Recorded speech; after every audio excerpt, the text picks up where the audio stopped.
Құрметті кеңес мүшелері, ханымдар мен мырзалар, бүгін жасанды интеллектіні дамыту жөніндегі кеңестің алғашқы отырысы. Бұл жиынның мән маңызы ерекше. Баршаңызға мәлім, қазір бүкіл әлемде түбегейлі өзгерістер болып жатыр. Озық технологиялар қарқынды дамуда. Мұны шын мәнінде технологиялық революция деуге болады. Дүниежүзі елдерінің бәрі де осы ауқымды үдерістің әсерін сезініп жатыр. Бүгінде жасанды интеллектіні дамытпай, жаһандық бәсекеге төтеп беру мүмкін емес. Цифрлық жүйелер мен жасанды интеллекті егемен ел болудың кепіліне, экономикалық дамудың қозғаушы күшіне айналды. Сондықтан бізде осы ахуалға сай алдымызға биік мақсат қойдық.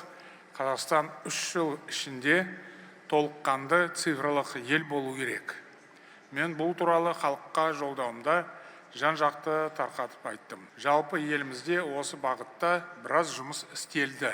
Мемлекет тарапынан көрсетілген қызметтің 92%-дан астамы онлайн форматта ұсынылады. Былтыр еліміздегі қолма-қол ақшасыз төлемнің үлесі 85%-дан асты. Сондай-ақ биыл алғашқы жарты жыл ішінде Қазақстан азаматтарына 26 миллион цифрлық қызмет көрсетілді. Соның жартысына жуығы смартфон арқылы жасалған. Мұның бәрі әрине жақсы. Дей тұрғанмен жасанды интеллектінің даму жылдамдығы өте тез, қарқыны жоғары. Сондықтан бір орында топтап қалмай, бұл іске үнемі жаңа көзқараспен қарау қажет. Осы тұрғыдан алғанда жасанды интеллектінің мүмкіндіктерін шексіз деп айтсақ та артық болмайды. Себебі бұрын озық технологияның ырқына көнбеген салаларды қазір жасанды интеллектінің көмегімен бір сәтте толық цифрландыруға мүмкіндік туып отыр. Сондықтан осындай арнайы кеңесте белгілі мамандардың ойын тыңдап, пікір алмасып, нақты ұсыныстар әзірлеу аса өзекті. Жасанды интеллектіні дамыту жөніндегі кеңес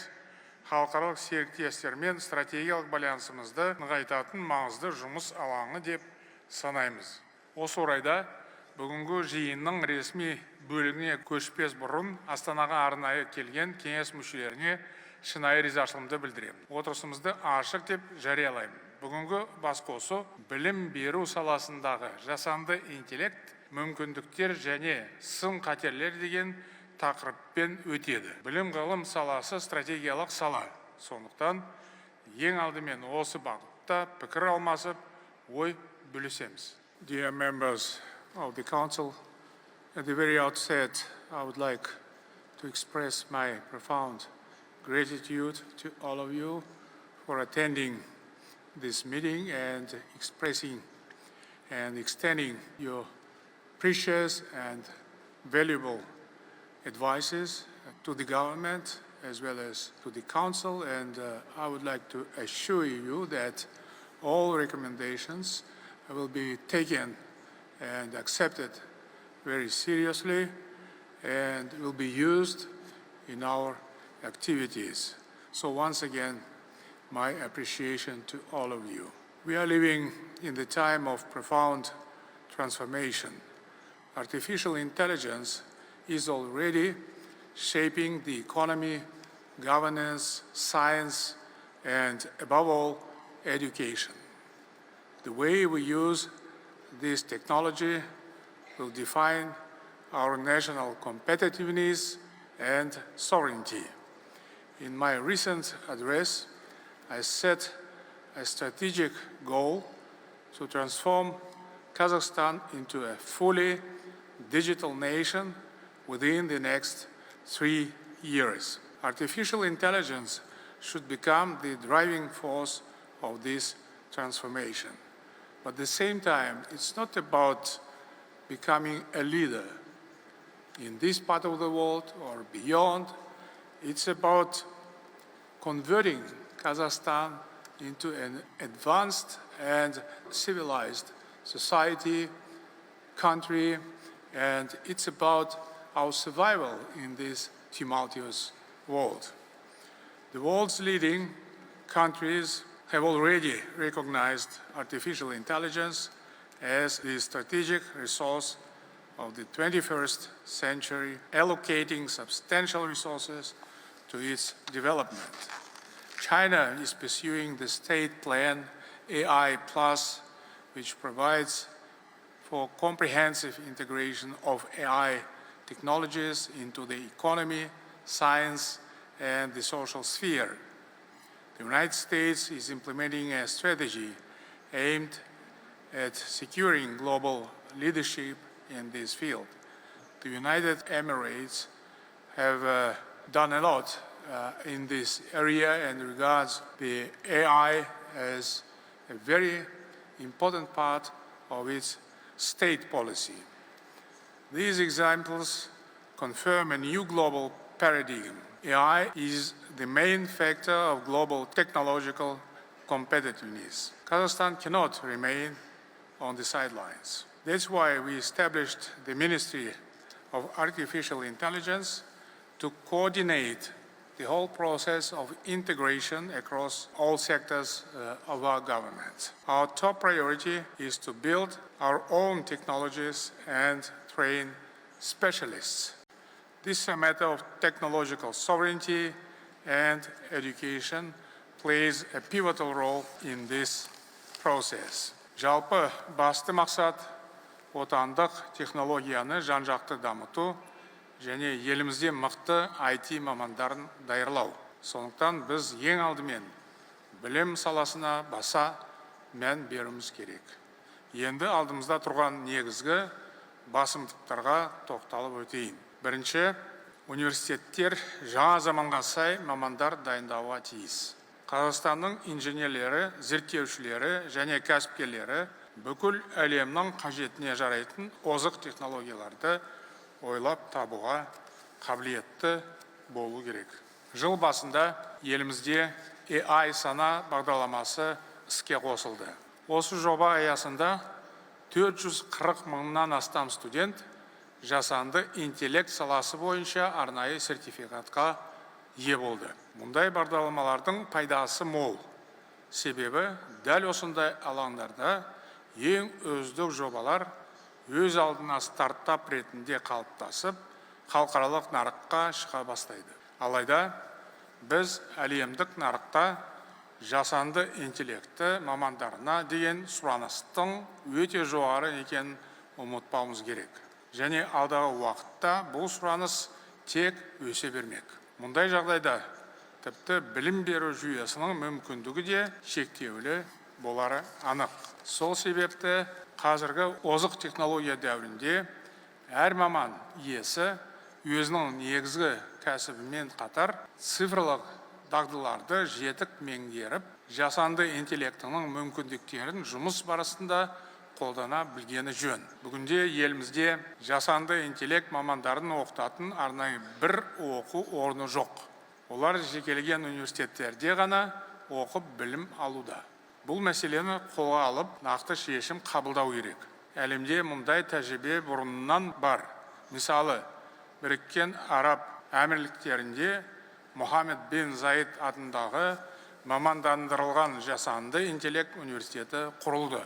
Қазақстанда 79 университетте IT мамандығы бойынша 63 мыңнан астам студент оқиды. Былтырдан бері білім беру бағдарламаларына жасанды интеллект пәні жаппай енгізіліп жатыр. Сондай-ақ университеттерде жасанды интеллект жөніндегі ғылыми зерттеу орталықтары жұмыс істейді.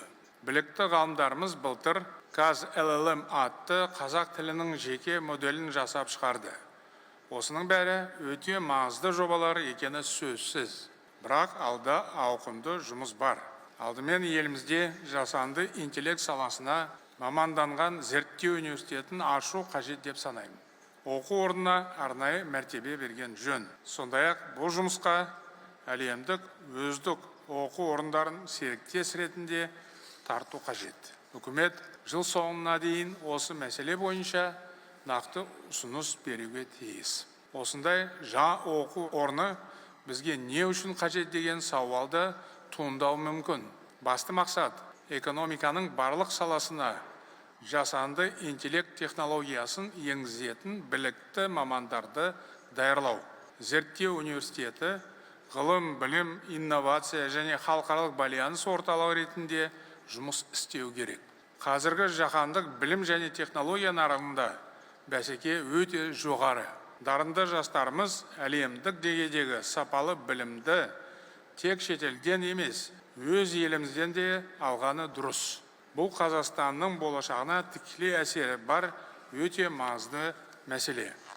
Second, equally important is the use of AI in the field of education itself. Personalized learning is a revolutionary opportunity.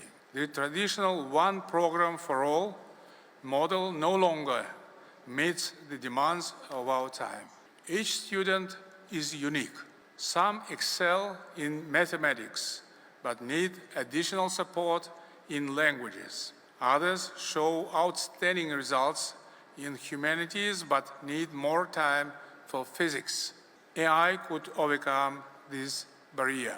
AI-based systems can form individual learning pathways, ensuring that each student develops at his own pace, realizes their potential, and gains confidence. Successful international examples already exist. In the United States, platforms such as Dreambox and Newton adapt math courses for each student, while in South Korea, AI is applied in language learning. For Kazakhstan, personalization has special meaning. As a multi-ethnic country, our classrooms bring together children from diverse backgrounds. AI can help us provide every child with equal opportunity to succeed. Another key priority is the creation of digital learner profiles. They will record academic history, strengths, and achievements, helping optimize university programs and shorten the time to graduation. Moreover, based on digital profile, AI can build a system of career guidance. Students should be offered development pathways, elective courses, and projects aligned with their aptitudes and potentials. This will help identify future engineers, researchers, doctors, teachers, and entrepreneurs in advance, enabling each person to fulfill their potential and find a worthy place in life. So I advise the government to establish a national system of digital learner profiles integrated with the new AI university. Third, no less important is the role of AI in automating routine tasks that currently consume a significant share of teachers' time. Algorithms can generate individualized assignments and practice tests, grade them to speed up feedback for students. This will allow teachers to focus on their core mission, mentorship. No technology can replace the empathy and guidance of our teacher. The human bond between teacher and student must remain at the heart of education. Therefore, while introducing AI in educational processes, the government must be guided by the principle of maximizing relief from routine workloads as well as preserving the teacher's mentoring role. Четвертое. Актуальной задачей остается расширение доступа к качественному образованию. Широкое применение искусственного интеллекта, его технологии создает реальные условия для сокращения разрыва на уровне образования между центром и регионами, между городом и селом. Особенно это касается малокомплектных школ. Внедрение технологий искусственного интеллекта имеет большое значение и для комплексной поддержки детей с особыми образовательными потребностями. Наша цель – сформировать по-настоящему инклюзивную образовательную среду. Это одно из базовых условий построения справедливого Казахстана. Бесінші мәселе. Жасанды интеллект білімді дамытуға және таратуға оң ықпал етеді. Біз жаңа технологияларды жетік меңгерсек те, өз болмысымызды, яғни төл мәдениетімізді, құндылықтарымызды сақтап қалуға тиіспіз. Заманауи үрдістердің пайдасы мен зиянын ажырата білуіміз қажет. Ұлт дүние танымына жат нәрселердің білім жүйесіне енуіне жол бермеуіміз керек. Түптеп келгенде, жасанды интеллект ел мүддесіне қызмет етуге тиіс. Бұл озық технологиялардың ықпалы руханиятымызға, тарихи мұраларымызбен бірге мәдениетімізге ешқандай кеселін немесе зиян тигізбеу керек деген сөз. Оқушыларға берілетін білімнің мазмұны және оның сапасы дұрыс болу керек. Ең жақсы алгоритмнің өзі қате немесе жеңіл желпі материал әзірлеп беру мүмкін. Қайталап айтамын. Жасанды интеллектіні білім беру ісінде көмек құралы ретінде қолдануға болады. Алайда білімнің сапасына және тәрбиелік мағынасына машина емес, адам жауапты болуға тиіс. Оқу материалының мемлекеттік стандартқа сәйкес болуын, оның ғылыми және мәдени талаптарға сай келуін мұғалім қадағалап отыру керек. Ұстаз сапалы білімнің басты кепілі болып қала береді. Сондықтан үкімет мемлекеттік стандартқа сәйкес сапалы контент жасауға мүмкіндік беретін ұлттық білім беру платформасын әзірлеу қажет. Осы тұста бір мәселені арнайы атап өткім келеді. Біз жасанды интеллект саласында ең алдымен өз елімізден шыққан өнімдерді пайдалануымыз керек. Шестое. Надо учесть риски широкого внедрения искусственного интеллекта в сферу образования. Прежде всего, речь идет об этической составляющей недобросовестном использовании искусственного интеллекта. Полагаясь на ответы нейросетей, учащиеся могут потерять навыки здравого мышления, самостоятельного обучения и анализа. Искусственный интеллект должен усиливать образовательный процесс, а не подменять его фундаментальные основы. Поэтому правительству предстоит принять комплекс мер по обеспечению академической честности. Жетінші мәселе, еңбек нарығы күн өткен сайын өзгеріп жатыр. Көптеген кәсіп иелерінің жұмысын енді автоматты жүйе атқаратын болады. Мұндай үрдіс қазірдің өзінде жүріп жатыр. Бұл бір қатар мамандықтың ескіруіне, яғни көптеген адамның жұмыссыз қалуына әкеп соқтырады. Бұл аса өзекті мәселе. Осы жұмысты қазірден бастап қолға алмасақ, мұндай үрдістің әлеуметтік салдары ауыр болады. Жұмыссыздық белең алып, тұрмыс сапасы төмендеп, әлеуметтік теңсіздік күшеюі мүмкін. Бірақ бұл жерде де жасанды интеллектінің мүмкіндіктерін тиімді пайдалануға болады. Мәселен, ақылды технологиялар қызметкерлердің мықты не әлсіз тұстарын айқындап, кәсіби шеберлігін дамыту үшін нақты ұсыныстар бере алады. Нужно действовать на опережение, создавая широкие возможности для переподготовки и повышения квалификации кадров.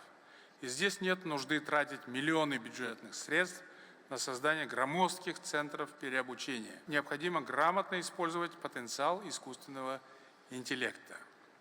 Біздің міндетіміз жұмыссыз қалудың алдында тұрған миллиондаған адамға жаңа мүмкіндік беру. Басқаша айтсақ, жасанды интеллектінің орасан зор әлеуетін жаңа жұмыс орындарын ашуға, адам капиталын күшейтіп, еліміздің әлеуметтік экономикалық дамуын арттыруға пайдалану керек. Үкіметке жасанды интеллект негізінде әзірленген ұлттық онлайн платформаны іске қосуды тапсырамын. Сол арқылы жұмыссыз қалған мамандарды болашақта сұранысқа ие болатын кәсіпке бейімдеу қажет. Құрметті кеңес мүшелері, бүгін біз жасанды интеллектінің білім жүйесіндегі рөлін жан-жақты талқыладық. Мазмұнды әңгіме болды. Жақсы пікір алмастық. Жасанды интеллектіні дамыту бәрімізге ортақ міндет. Өйткені бұл сала еліміздің болашағына тікелей әсер етеді. Біз заманның бет алысын ерте аңғарып, әрдайым бір қадам алда жүруіміз керек. Технология адамға қызмет ететін деңгейге жетуіміз қажет. Тағы да қайталап айтамын. Біздің цифрлық стратегиямызда ұлт мүддесі басты орында тұруға тиіс. Шын мәнінде негізгі мәселе жасанды интеллект қана емес. Ең бастысы елдің егемендігі, ұрпақтың болашағы. Үкімет бүгін айтылған ұсыныстың бәрін мұқият қарастырады. Сөз соңында бір мәселені атап өткім келеді. Жасанды интеллект цифрлық экономиканың негізгі қозғаушы күші. Сондықтан кеңестің келесі отырысын осы тақырыпқа арнауды ұсынамын.